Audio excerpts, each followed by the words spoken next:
है आदरणीय हेमा मालिनी जी को कि आप महिला सांसदों का एक ग्रुप बनाइए। उसमें जो प्रतिभाशाली महिला सांसद है सुप्रिया सुले जी है, उसके बाद मेधा कुलकर्णी जी है, और भी जो नीताताई वाघ है, ऐसे कई महिला सांसदों को एकत्र करिए, प्रधानमंत्री जी के पास जाइए और वित्त मंत्री और श्रम मंत्री के बीच में जो डिफरेंसेस इस मामले में है उसमें प्रधानमंत्री इंटरवेंशन करें। इसके ऊपर हमने खत भी लिखा है, पत्र भी लिखा है, प्रधानमंत्री जी को भी लिखा है। जी लोक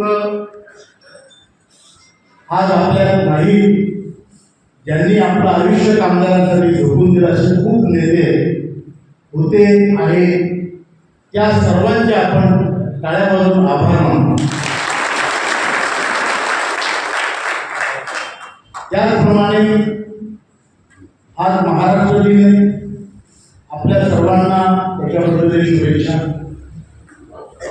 आज खूप मोठा दिवस आहे, आज बुद्ध पौर्णिमा, त्यासाठी भगवान बुद्धाला आपण नमस्कार करून वंदन करू आणि त्यासाठी सुद्धा आपल्या सर्वांना भरभरून शुभेच्छा। आपण इथं आता बऱ्याच वक्त्यांनी आपल्या व्यथा कथा मांडल्या आणि ते खरं आहे, यात खोटं काही नाही। मी सांगतो 2 महिन्यात काम होणार आणि ते 2 महिने निघून जातात, मलाही शॉक बसतो। आवाज येतो ना बरोबर? कारण आपण जे सांगतो ते कोणीतरी आपल्याला सांगितलंय म्हणून आपण पंचांत पाहून ती सांगितली, बरोबर आहे? जे आपल्याला दिल्लीला संकेत मिळतात, जे सांगतात ते आपल्याला लोकांना सांगावं लागतं। आपण खोटं बोलत नाही, कोणीच नाही, पण जे संकेत मिळतात त्या संकेताप्रमाणे आपल्याला पुढे सांगावं लागतं, ते आपलं कर्तव्य आहे।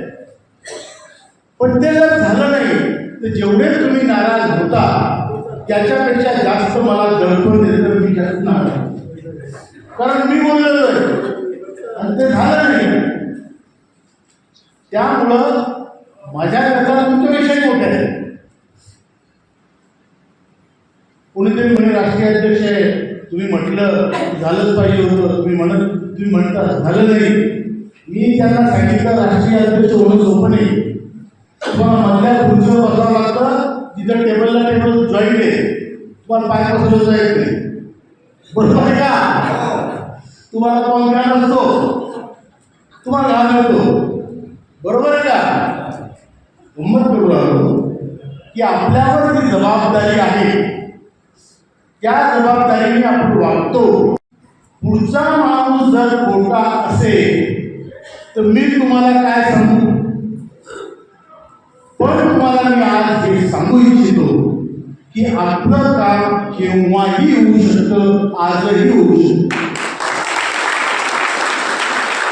मागच्या वेळेस जेव्हा आम्ही मंत्र्यांना भेटलो तर त्यांनी कागदोपत्री हे सांगितलं, हम मुहूर्त देख रहे, मुहूर्त देख रहे। आता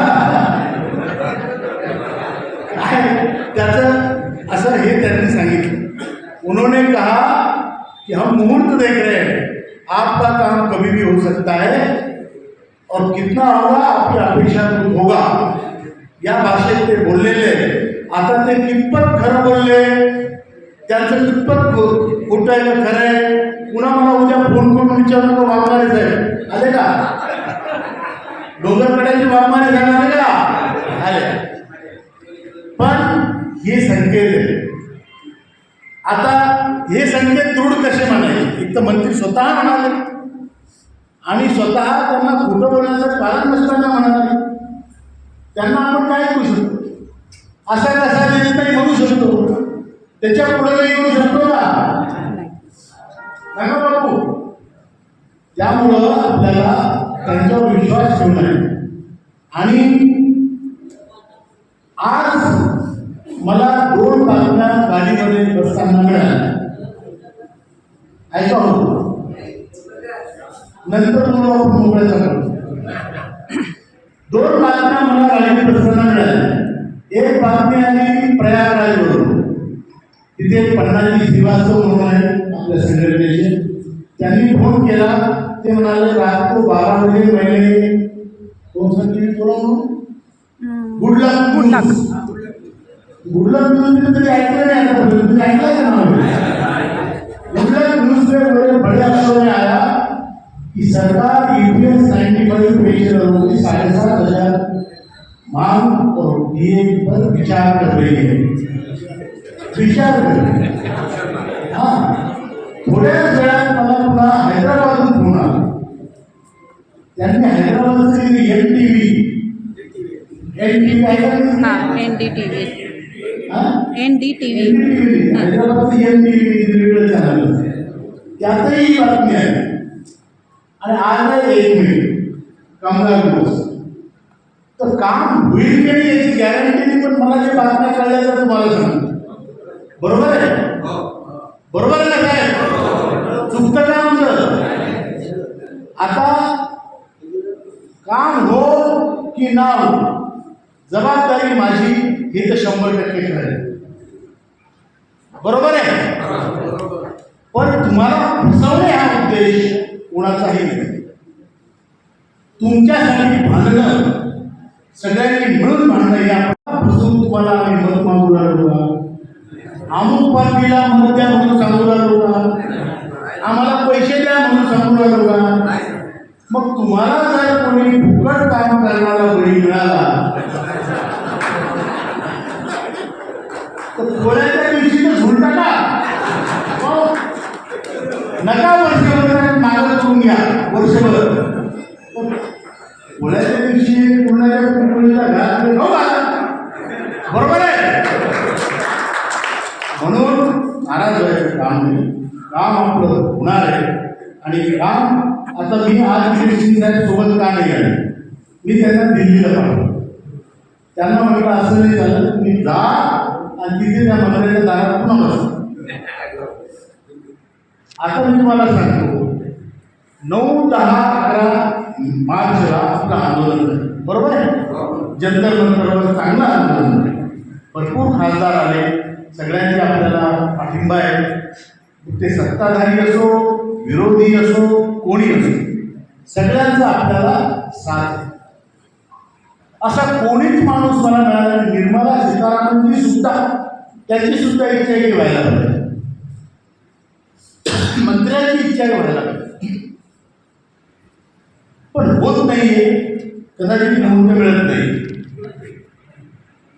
आता जेव्हा आपण आंदोलनाची नोटीस पाठवली 15-20 दिवस अगोदर पाठवायची असते. त्याच्यानंतर 5 मार्चला कामगार मंत्र्यांनी आपल्याला बोलवून दिलं. आपल्यासोबत चर्चा केली. त्यावेळेस त्यांनी सांगितलं तुमचं काम मी करतोय. मला आंदोलन करायचं बाबा करा. पण मी तुमचं काम करतोय सिरियसली तुम्हाला सांगतोय. आणि काम होईल त्याच्या अगोदर तुम्हाला आम्ही मिटिंगला बोलवू. तुमच्याशी चर्चा करू आणि त्याच्यानंतर तुमचं काम डिक्लेअर करू. हे त्यांचे शब्द आहेत की आपको बुलाएंगे. मुद्दाम इंग्लिशसाठी बोलतो की हा व्हिडिओ प्रसिद्ध झाला काही लोकांना 4 शब्द त्यातले कळले. बरोबर है?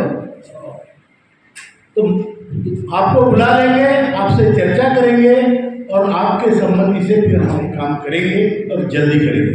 ये उनका शब्द है.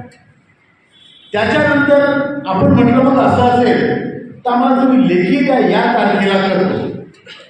ते म्हणाले ते मला शक्य होणार नाही. आणि मग आपण काय केलं. आपण म्हटलं तर तसं नाही तर आपण 9, 10, 11 मार्चला मोठं आंदोलन केले.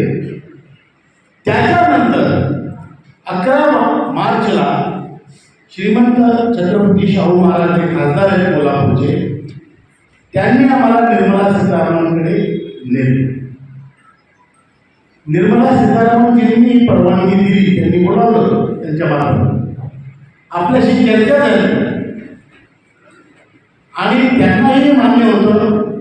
त्या काय म्हणाल्या कोणी 10,000 मागतं, कम्युनिस्ट पार्टी वगैरे 10,000 मागतं आणि जे विरोधी पक्षाचे नेते आहेत ते 9,000 मागतात.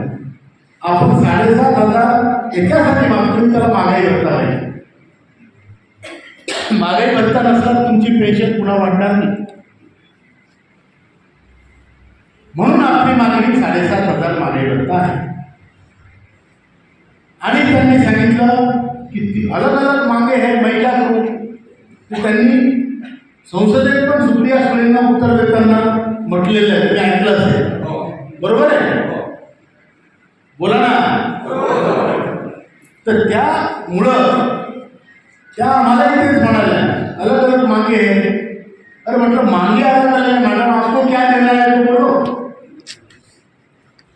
तर आपलं काम होणार आणि 100% होणार, यात काही शंका नाही.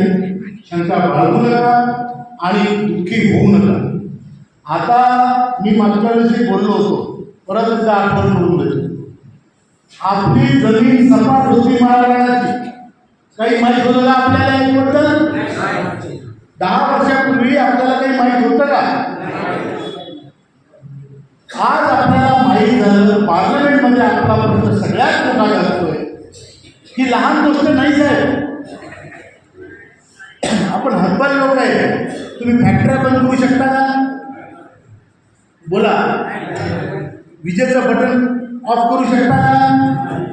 एसटीवर संपर्क करू शकता का? आपण शक्तिहीन माणसं आहे, रिटायर झाले. आपल्याला 10 वर्षापूर्वी हा मुद्दा सुद्धा माहीत नव्हता, जो माहीत झाला आणि आज त्याचे परिणाम मी तुम्हाला सांगतो. कोणी म्हणतं काय मिळालं मग? तुम्हाला सांगतो काय मिळालं. बनसोडे पहिली गोष्ट ही मिळाली की जो माणूस आज खाटेवर झोपला होता, तब्येत बिलकुल खराब आहे, असा माणूस जो वयस्कर आहे, ज्याचा शीत झालेला आहे, शक्ती नाही, शक्तीहीन झालेला आहे, असा माणूस दिल्लीत जाऊन म्हणतो असा कसा देत नाही. बापाचं आहे, तुमच्या बापाचं नाही. ही शक्ती कुठून आली? ही संघटनेची शक्ती. त्या माणसाचा हा इतकं चैतन्य कसं निर्माण झालं? की संघटनेचं चैतन्य, संघटनेमुळे झालं. माझ्यासारखा सामान्य माणूस मी म्हणतो झालाच पाहिजे का? सरकारची पंगा घेणारा एवढं मोठं संघटन आज उभं राहिलं दुर्बळ लोकांचं. आज सरकारला सगळ्यात जास्त प्रश्न जर कोणी विचारत असेल, खासदार सगळे EPSचा प्रश्न संसदेत सगळ्यात जास्त गाजतोय. हे तुमच्या शक्तीचं प्रतीक, तुमच्या एकतेचं प्रतीक. एवढंच नाही, आज जो माणूस ताईंनी सांगितलं, जो माणूस पुढे येऊन कळून राहिला, बोलून राहिला, भाग घेऊन राहिला, त्याचं आयुष्य वाढून राहिलं, तिचे रोग दूर होऊ राहिले. ते मी निरीक्षण करून पाहतो. काही होत नाही, काय झालं, आपलं काय खरं असं म्हणणारा माणूस आंदोलन करू शकत नाही आणि त्यांनी करूही नाही. असा कसा देत नाही का बापाचं आहे का? हे म्हणायची हिंमत जर असेल तर आंदोलन करा. आणि ते आंदोलन आपलं झालेलं आहे. तुम्ही लहान माणसाने, तुम्ही आज भारत जागृत केलेलं आहे. तुम्ही आज भारताच्या स्वातंत्र्यानंतरचं सगळ्यात मोठं आंदोलन चालवलेलं आहे. आंदोलन बरोबर आहे का मला? आणि तरी हिंमत आहे आयुष्याच्या पुन्हा मशाली पेटवून, पण या अंधकारातून आपलं काम होणार आहे, पण आपलं काम संपणार नाही. काम होणार आहे पण काम संपणार आहे का? आता आंबेडकर साहेबांनी सांगितलं एसटीच्या 5 समस्या, असे अनेक मुद्दे आहेत. प्रत्येक डिपार्टमेंटचे आहेत. आपल्याला पेन्शन मिळाली की आपल्याला मेडिकल फॅसिलिटी पाहिजे, पेन्शनचा मुद्दा सोडवायचा. अहो हे डिपार्टमेंट ते झालेले असतात की तुमचं काम झाल्यावर अर्ध्या लोकांनी पेन्शन जमा होईल होणार. मग कोण काय होणार? भांडावं लागलं नाही. आपण हे ठरवलेलं आहे. पंक्तीतल्या शेवटच्या माणसाच्या ताटात लाडू आलाच पाहिजे. शेवटच्या माणसाच्या ताटात लाडू आलाच पाहिजे, त्याच्याशिवाय आपली पंगत उठणार नाही. हायर पेन्शन बद्दल आज मला तुम्ही सांगा, 5 तारखेला श्रममंत्र्यांनी बोलवलं, 11 तारखेला वित्तमंत्र्यांनी बोलवलं मार्च, आणि आपल्या अंमलावर 17 तारखेला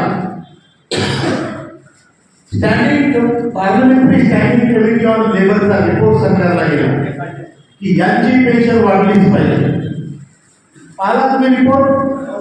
माहिती आला तुझ्याबद्दल? बोला.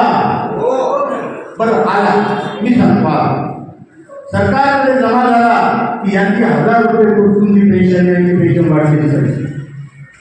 आणि मला आनंदाने सांगायचं वाटतं की आपल्या नांदेडचे खासदार रवींद्र चव्हाण साहेब आणि त्याचप्रमाणे आपले बसमतचे खासदार आष्टीकर साहेब, नागेश पाटील आष्टीकर, हे दोघंही त्या समितीत मेंबर आहेत. बसवराज बोंबई त्याचे अध्यक्ष आहेत कर्नाटकचे.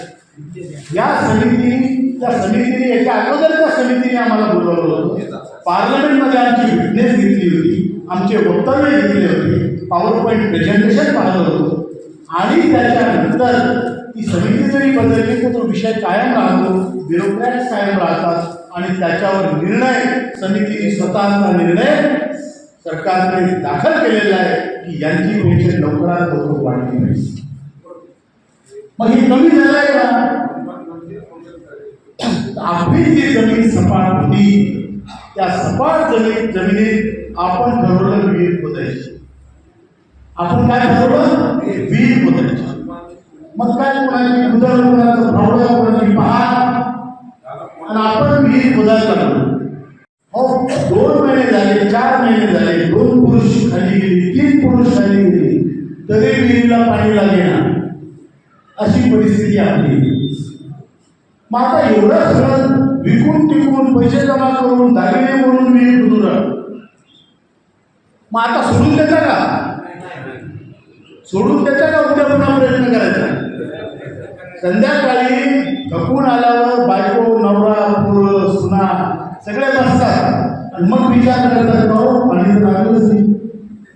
मग कोणी म्हणतं ते ज्योतिषाला विचारू, कोणी म्हणतो पानवड्याला विचारू, तिथं त्याची श्रद्धा आहे. कोणी म्हणतं नवस कबूल करू, कोणी देवीला कबूल करू, आणखी कुठं मरीमायला कबूल करू. ते सगळं झालं, पण पाणी लागलं. बरोबर आहे की नाही? मग आपण कुदरी मार्ग सोडल्या तर पाणी लागणार आहे. पण परिस्थिती अशी आहे की कदाचित उद्या एक पहाड मारल्यावर पाणी वर येईल. बरोबर आहे की नाही?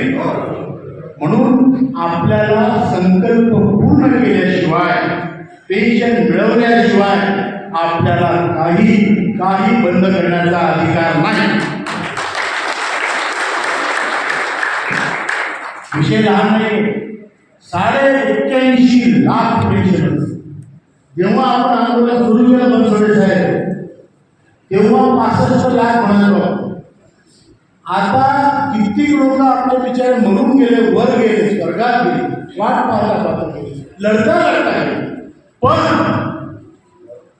तरीही पेन्शनरांची संख्या आता 81.5 लाख झाली. 81.5 लाख. आणि जे लोक आज पैसे भरत आहेत त्यांची संख्या 7.5 कोटी.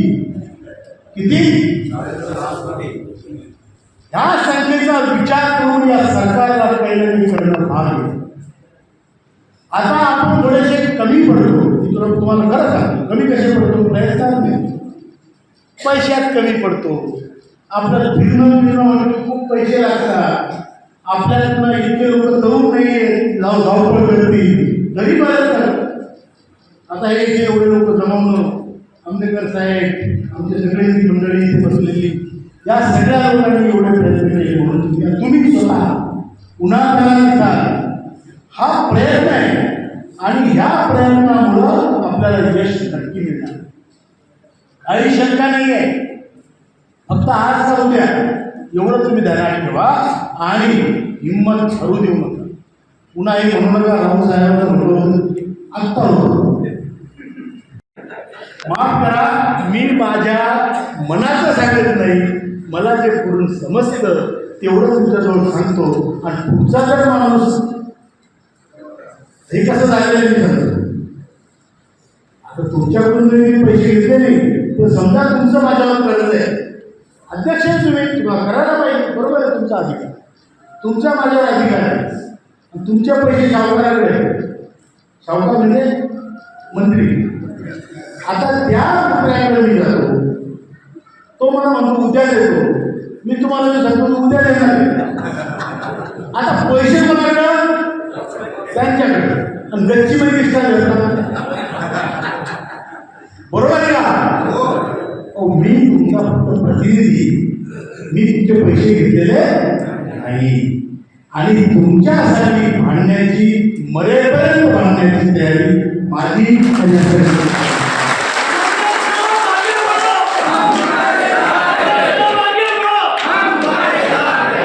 आता मला इथे किती आहे, त्यांनी लिहिलं कमांडर साहेब आपली मागणी 10 वर्षापूर्वीची, त्याच्यात अजून वाढ करायला पाहिजे. तर पहिले तुम्ही त्या भागते भूतका लंगोट घ्या,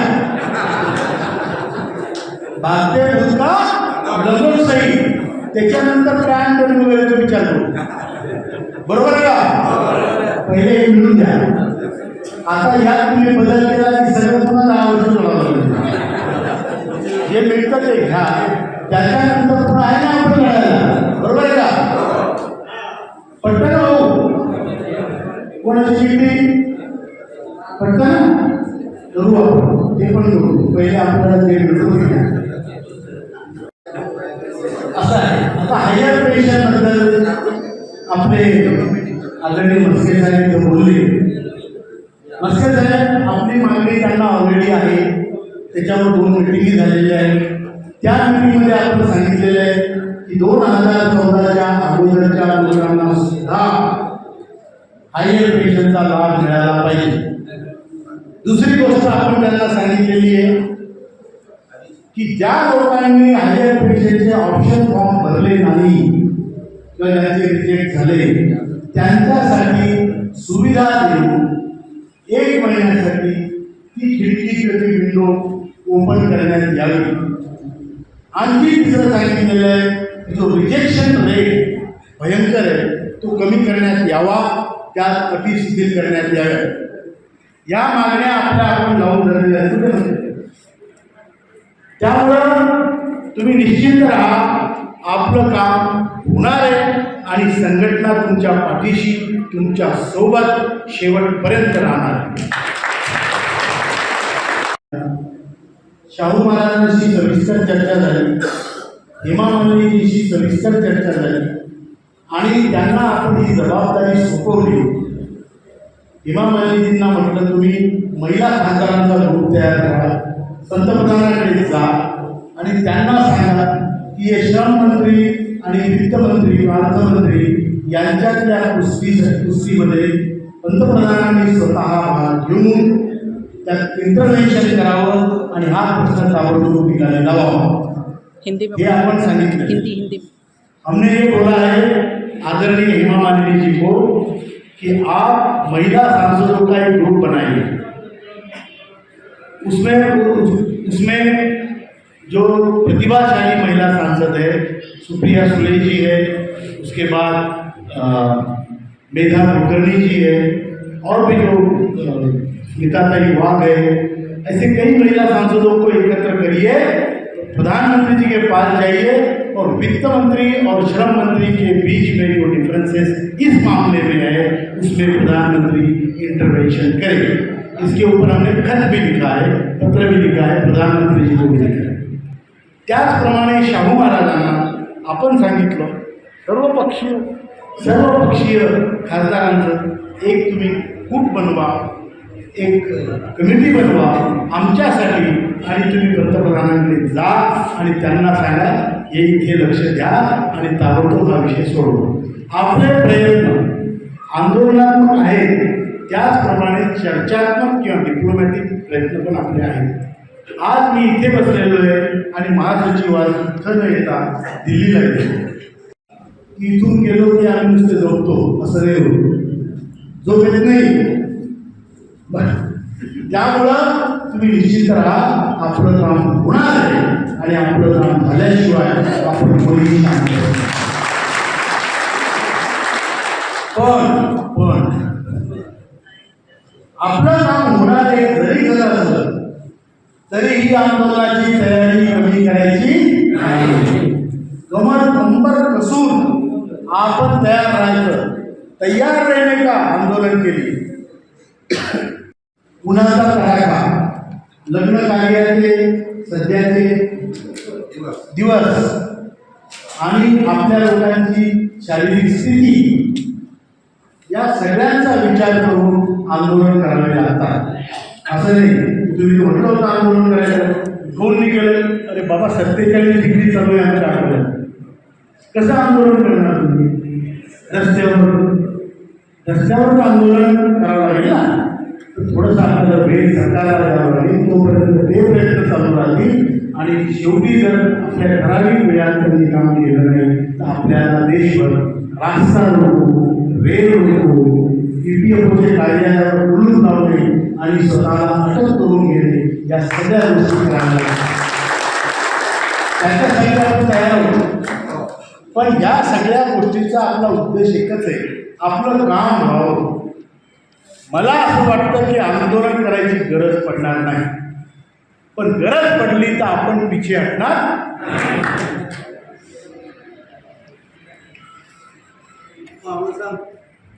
मी जास्त बोलत नाही, तुम्हाला आतापर्यंत घडलेल्या सगळ्या घटना सांगितल्या आहेत. मला आंबेडकर साहेबांचा आदेश आला होता की आमदार साहेबांना यायला 15 मिनिटं वेळ आहे, तुम्ही 15 मिनिटं घेता.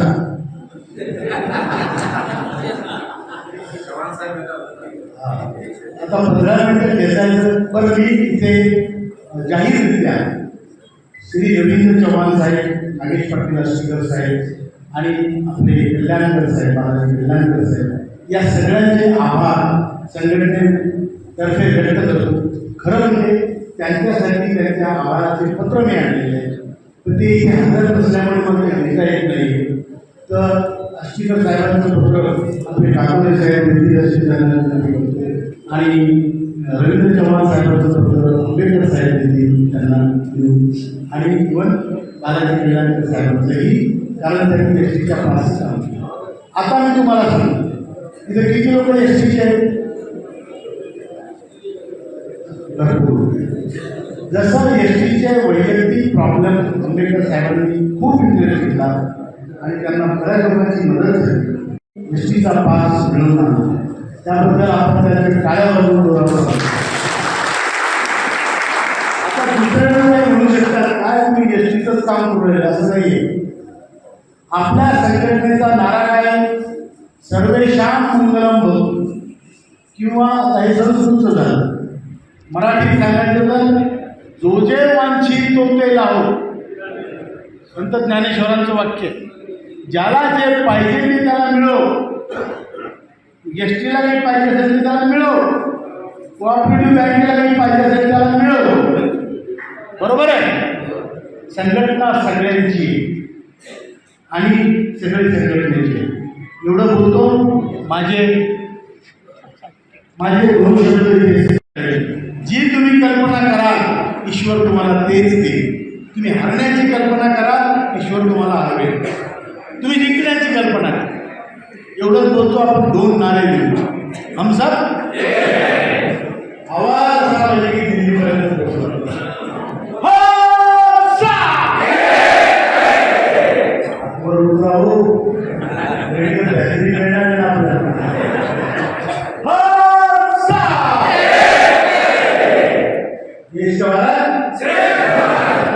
आपला भारत देश जगात देश आणि श्रेष्ठ, त्या भारत देशाचे आपण देश आणि श्रेष्ठ म्हणून आपला नारा आहे ज्येष्ठ भारत.